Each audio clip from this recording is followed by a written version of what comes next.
La tarde, fin de semana.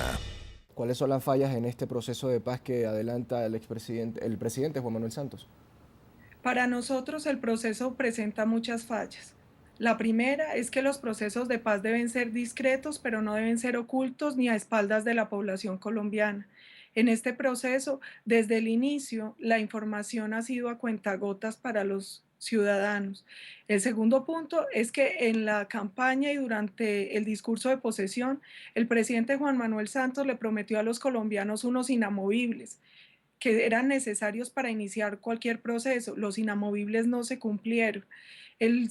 Otro elemento que nos preocupa es que el actual proceso se da con un marco jurídico para la paz que en realidad lo que les está garantizando es impunidad y elegibilidad a las FARC y está desconociendo los derechos de las víctimas.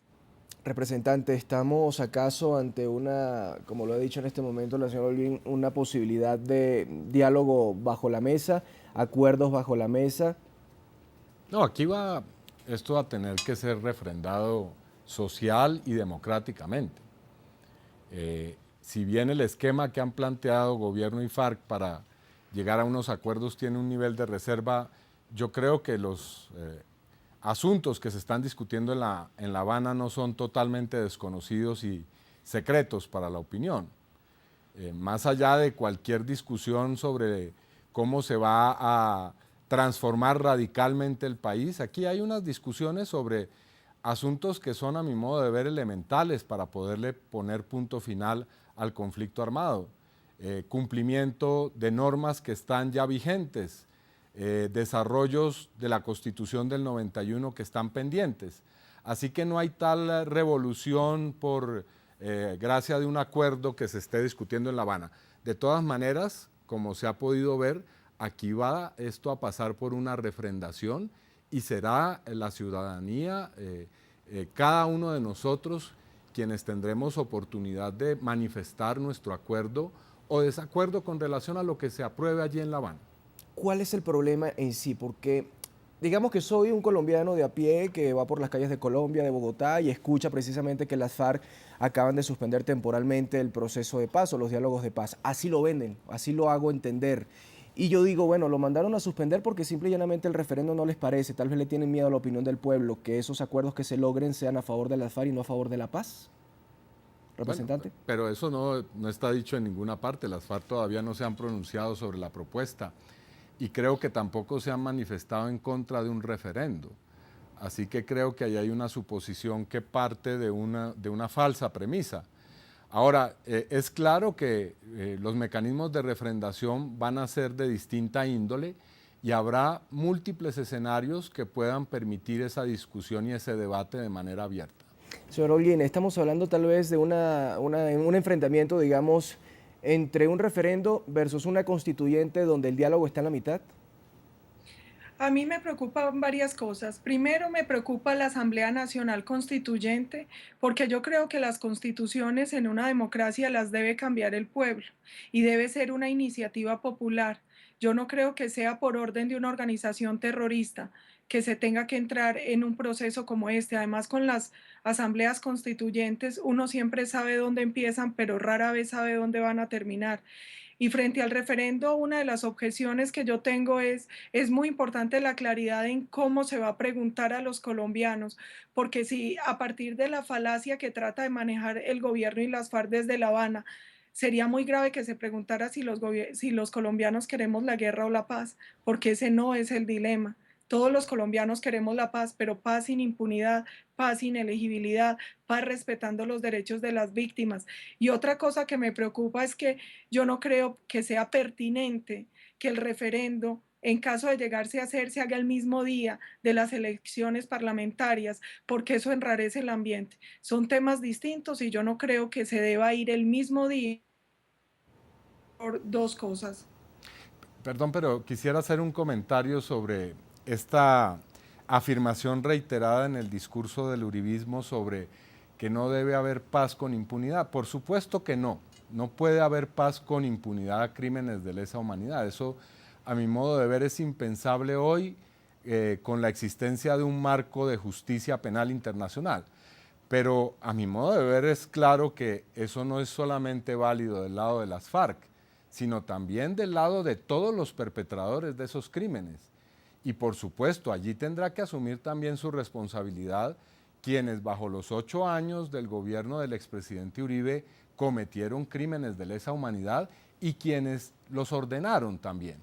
Así que el problema de la paz y de la justicia es universal, compete a ambos lados y a todos los actores comprometidos con la violencia y no solamente a la guerrilla. ¿Será que aquí no hay buenos ni malos, sino que todos son malos, Paola, tal vez? A mí me preocupa mucho el discursito de las FARC no son tan malas y los colombianos no son tan buenos. Yo creo que en Colombia hay un juego donde hay unas organizaciones armadas al margen de la ley que han atacado al Estado, a la Constitución y al pueblo colombiano. Yo creo que son tan criminales las FARC como los paramilitares y creo que los parámetros de juzgamiento deberían ser los mismos. Yo me pregunto por qué a esos que se les hacía tan blandita la ley de justicia y paz con los paramilitares, hoy se les hace tan duras para la guerrilla de las FARC. Yo creo que a iguales criminales, igual tratamiento en un tema de justicia. A mí me parece que eso es fundamental y que sobre eso se debería hacer la discusión. Y me preocupa que se quiera equiparar a la sociedad colombiana con los victimarios. Aquí hay una sociedad buena, no la sociedad cumplidora de la colombiana, ley. digamos ciertos sectores del uribismo y de la extrema derecha. Esa no es la sociedad colombiana. Pero yo digo, me parece que es falto de memoria no recordar cómo fue este asunto de justicia y paz, porque el planteamiento que hizo el expresidente Uribe, el primer planteamiento era impunidad total para los paramilitares, que estaba contenido en una de las preguntas del referendo que planteó el mismo día en que asumió el gobierno. Y ahí se planteaba incluso llevarlos a los paramilitares de la SAUCE, porque había otros paramilitares en el Congreso ya, directamente a ocupar escaños en el Congreso. E igualmente cuando fracasó esa pregunta, que no se pudo hacer porque la Corte la declaró inconstitucional, se planteó un proyecto de ley que se llamaba de alternatividad penal, en el que el uribismo ni más ni menos buscaba amnistía e indulto para crímenes de lesa humanidad. La Ley de Justicia y Paz fue el resultado de un trabajo que hicimos organizaciones de derechos humanos y víctimas para que la Corte Constitucional endureciera los términos. Y sobre eso no hay que llamarse engaños. Señora Paola. No, yo no quiero entrar en discusiones a partir de falacias. Aquí hay una cosa clara, No, esos aquí son se hechos, estableció no una ley de falacias. justicia y paz donde habían unos mínimos penales, donde además se hablaba de no impunidad y para quienes habían cometido delitos de lesa humanidad, no elegibilidad y donde se perdían las garantías cuando no se cumplía con los acuerdos. Y por eso hoy 14 de los jefes paramilitares están extraditados en Estados Unidos. ¿Por qué no entonces más bien ampliar la ley de justicia y paz y que se acoja a esos mismos parámetros las FARC, por ejemplo? Las FARC y gente del uribismo también, porque es que ustedes no pueden pretender que el problema de la impunidad es unilateral. Aquí hay un problema de crímenes que se han cometido desde todos los lados y en los cuales están implicados gente de muy alto nivel, que han ejercido posiciones públicas y han decidido a través de esas posiciones exterminar gente y cometer crímenes de lesa humanidad. Eso es innegable y tendrá que ser asumido también como parte de la construcción de la paz. ¿Cómo lograr esa construcción de la paz si pareciera que los de la izquierda dicen culpas de la derecha y los de la derecha dicen culpas de la izquierda?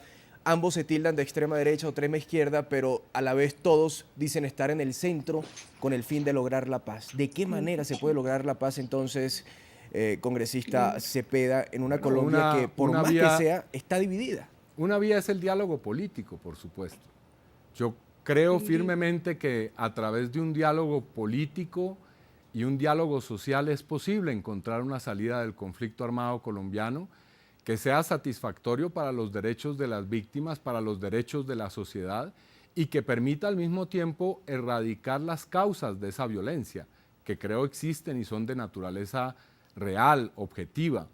Y me parece a mí, esa es la posición que yo defiendo, es a través del diálogo que se puede encontrar esa salida.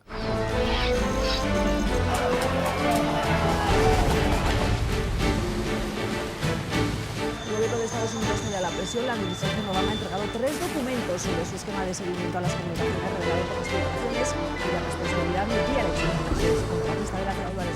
Las elecciones presidenciales de Venezuela, donde resultó electo como mandatario de este país Nicolás Maduro, ya que la organización no tuvo una presencia en este país.